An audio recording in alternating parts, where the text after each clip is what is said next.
Hello everyone, कैसे हैं आप लोग। एक बार फिर से स्वागत है आपके अपने प्यारे चैनल पीडब्ल्यूटी में। साथियों, ये लेक्चर सीरीज चल रहा है टर्म्स रिलेटेड और आज जो वीडियो नंबर है वो है 4th। और आपको पिछला वीडियो देखना है तो मैं डिस्क्रिप्शन में लिंक दे दूंगा, आप वहां से सर्च कर सकते हैं या फिर प्ले लिस्ट में जा करके आप सर्च कर सकते हैं बायोलॉजिकल टर्म्स, वहां पे आ जाएगा। ठीक है, हम लोग और भी टर्म्स को डिस्कस करेंगे, तो चलिए वीडियो को स्टार्ट करते हैं। तो देखिए, आज का जो टर्म्स है हमारे पास वो है हिमेटोलॉजी, यानी कि हिमेटोलॉजी क्या होता है।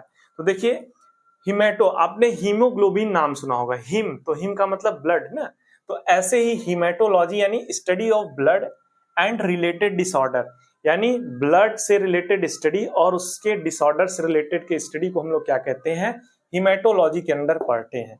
ठीक है, यानी हिमेटोलॉजी के अंदर हम लोग ब्लड और उससे रिलेटेड डिजीज के बारे में पढ़ते हैं।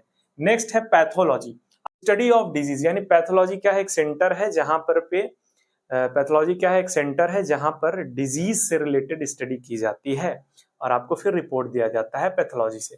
तो पैथोलॉजी क्या है, द स्टडी ऑफ डिजीज। ठीक है, नेक्स्ट टर्म है हमारा वो है entomology.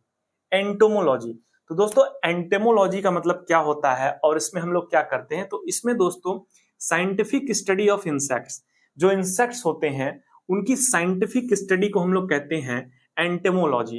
Entomology is known as scientific study of insects. Okay, now हम लोग नेक्स्ट पॉइंट पे आते हैं, लॉजी, मैमोलॉजी, यानी कि जो मैमल्स पाए जाते हैं, आप लोग जैसे हम लोग मैमल्स हैं, तो मैमल्स से रिलेटेड जो स्टडी होती है, साइंटिफिक स्टडी, उसे हम लोग पढ़ते हैं मैमोलॉजी में। ठीक है, मैमोलॉजी में हम लोग scientific study of mammals. Next है दोस्तों वो है हर्पेटोलॉजी। फिर से सुनिएगा, कई बार देखिए ये जो टर्म्स हैं ये कई लोग पहली बार नाम सुन रहे होंगे, तो मैं वीडियो में प्रोनाउंसिएशन भी करते जा रहा हूं ताकि आप लोग सीख लीजिए, जो कि आगे आपको काम देगा। तो ये वीडियो जो टर्म्स रिलेटेड है, मैं सेलेक्टिव टर्म्स ला रहा हूं जो कि आप लोग को कंफ्यूजन क्रिएट करता है और पढ़ने में भी हार्ड होता है। तो ऐसे ही इंपॉर्टेंट टर्म्स को ये टर्म्स रिलेटेड सीरीज में मैं डिस्कस करता हूं। तो ये आप सभी के लिए बहुत ही इंपॉर्टेंट है। अगर आप बायोलॉजी के स्टूडेंट हैं, चाहे आप क्लास 10th में हो, चाहे 9th में हो, चाहे 12th में हो, चाहे 11th में हो, या फिर आप फर्दर ग्रेजुएशन में प्रोसीड कर रहे हो, तो दोस्तों ये जो वीडियो सीरीज है, लेक्चर सीरीज, ये आप सबके लिए इंफॉर्मेटिव बहुत ही ज्यादा होने वाला है। तो आप लोग मिस मत करिएगा और हाँ, ये अपने दोस्त के साथ शेयर करिए ताकि उनका भी जो IQ लेवल है, उनका भी इंफॉर्मेशन लेवल है वो बढ़े। तो दोस्तों फिर से देखिएगा, लास्ट है हर्पेटोलॉजी। हर्पेटोलॉजी पढ़ने भी नहीं आता, तोड़ के पढ़िए। जब भी जूलॉजी को पढ़ना है या फिर जो भी साइंस का वर्ड आपको नहीं पढ़ने आता, खासकर जूलॉजी में, तो दोस्तों उसको तोड़ दीजिए और पढ़िए, स्प्लिट करिए और पढ़िए। ठीक है, ब्रेक करके पढ़िए। तो हर्पेटोलॉजी, हर्पेटोलॉजी, ठीक है, इसमें हम लोग क्या करते हैं, scientific study of reptiles and amphibians. ठीक है, या तो रेप्टाइल एम्फीबियंस जो होते हैं उनकी साइंटिफिक स्टडी को हम लोग क्या कहते हैं, हर्पेटोलॉजी। फिर से एक बार रिकॉल कर लेते हैं, क्या है, हिमेटोलॉजी, पैथोलॉजी, एंटोमोलॉजी, मैमेलोलॉजी, हर्पेटोलॉजी। ठीक है, आपको प्रोनाउंसिएशन करने भी आ गया होगा हो। तो अब हम लोग नेक्स्ट और भी आगे बढ़ते हैं, यानी हमने 31, 32, 33, 34, 35, अब हम लोग 36 से लेकर के 40 तक करते हैं। तो चलिए देखते हैं। तो दोस्तों नेक्स्ट है जो नंबर 36 पे है वो है इस्थियोलॉजी। देखिए, इस्थियो का मतलब होता है, इसको पढ़ना आइए, इस्थियोफिस, आपने पढ़ा होगा। इस्थियोलॉजी मतलब स्टडी ऑफ फिश। ठीक है, इस्थियोलॉजी। ठीक है, आगे है एरेक्नोलॉजी। एरेक्नोलॉजी, इसमें हम लोग स्टडी ऑफ स्पाइडर, ठीक है, और भी स्कॉर्पियन वगैरह भी स्टडी करते हैं, लेकिन स्टडी ऑफ स्पाइडर को हम लोग एरेक्नोलॉजी भी कहते हैं। ठीक है, एरेक्नोलॉजी पढ़िएगा फिर से, एरेक्नोलॉजी, एरेक्नोलॉजी। ठीक है, टर्म्स को समझने और पढ़ने से हमें बहुत ही हेल्पफुल होता है उसका पूरा प्रोसेस जानने में। ठीक है, तो एरेक्नोलॉजी। आगे है प्रोटियोमिक्स। क्या है, प्रोटियोमिक्स। प्रोटियोमिक्स का मतलब हो गया स्टडी ऑफ प्रोटीन। सभी लोग को पता है प्रोटीन हमारे बॉडी के लिए क्या है, बिल्डिंग ब्लॉक्स है।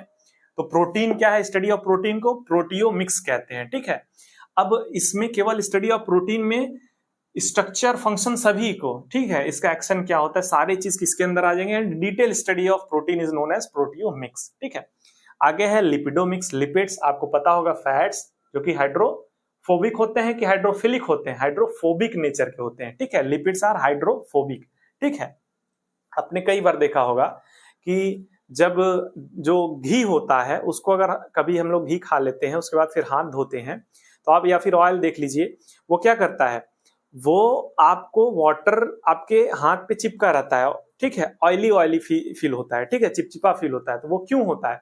क्योंकि ये हाइड्रोफोबिक होता है, आपके जो स्किन के सरफेस पे पहले ऑयल या फिर फैट लग गया है तो इसीलिए वाटर उसके ऊपर उभर के आ जा रहा है। क्यों? क्योंकि वो दूर भगा है उसको, ठीक है, तो इसीलिए वो हाइड्रोफोबिक हो गया, ठीक है। जो वाटर से दूर भागे वो हाइड्रोफोबिक, जो वाटर के पास है वो हाइड्रोफिलिक।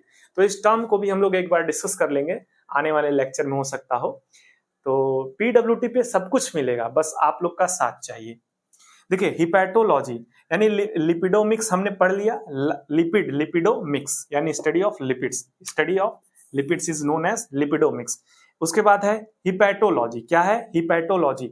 हीमेटोलॉजी अभी हमने पिछले इसी लेक्चर में हमने हीमेटोलॉजी के बारे में ही पढ़ा है, ठीक है, लेकिन अब ये है हिपैटोलॉजी, हर्पैटोलॉजी। कई ऐसे टर्म्स हैं जो कंफ्यूज करते हैं, तो आप लोग ध्यान से देखिएगा। यह है हिपैटोलॉजी। आपने हिपैटिक सेल्स के बारे में पढ़ा होगा, कहाँ प्रेजेंट होते हैं? लीवर जहां पे हिपैटिक डक्ट होता है, ठीक है। तो हिपैटोलॉजी क्या है? Study of liver. तो देखिए बायोलॉजी को रिलेट जितना करेंगे उतना ज्यादा आसान हो जाएगा, ठीक है, या किसी भी सब्जेक्ट को आप रिलेट करते हैं वो आपको लॉन्ग टर्म मेमोरी आपका बन जाता है, एक तरीके से परमानेंट मेमोरी बन जाता है। तो क्या करना है? हमें रिलेट करके पढ़ना है। मैं तो लेक्चर में कई बार बताता रहता हूं कि जब भी पढ़ाई करिए रिलेट करके पढ़ाई करिए, हमें रट्टू तोता नहीं बनना है, ठीक है, कि आज रट ले कल भूल जाए, नहीं, हमें समझना है। एक बार अगर आप सीख जाएंगे तो जब तक आपका मेमोरी बेस्ड रहेगा तब तक आप करते रहेंगे, तो रट्टू तोता नहीं बनना है। तो हम लोग एक बार फिर से इसको रिकॉल कर लेते हैं। देखिए ichthyology study of fish, arachnology study of spider, proteomics, देखिए पढ़ना सीखिए, प्रोटियोमिक्स यानी स्टडी ऑफ प्रोटीन, लिपिडोमिक्स यानी study of lipids, and हिपैटोलॉजी study of liver. तो दोस्तों आज के लिए बस इतना ही। वीडियो के अंत में मैं आप सभी को धन्यवाद करता हूं और जय हिंद। लेकिन आप लोग सपोर्ट जरूर करते रहिएगा, शेयर, सब्सक्राइब, बेल आइकन, सब कुछ जो हो सके आपसे करते रहिएगा। और पीडब्ल्यूटी आपका साथ हमेशा देगा, और नए नए टर्म्स हो चाहे नए नए टॉपिक्स हो आपको इस चैनल पे मिलते रहेंगे। और हाँ, अगर वीडियो में थोड़ा सा लेट हो जा रहा हो तो उसके लिए सॉरी, लेकिन मेरा कोशिश रहता है, मेरा प्रयास रहता है कि मैं जो भी समय मिलता है आप सबके लिए देता रहता हूँ। ठीक है, धन्यवाद।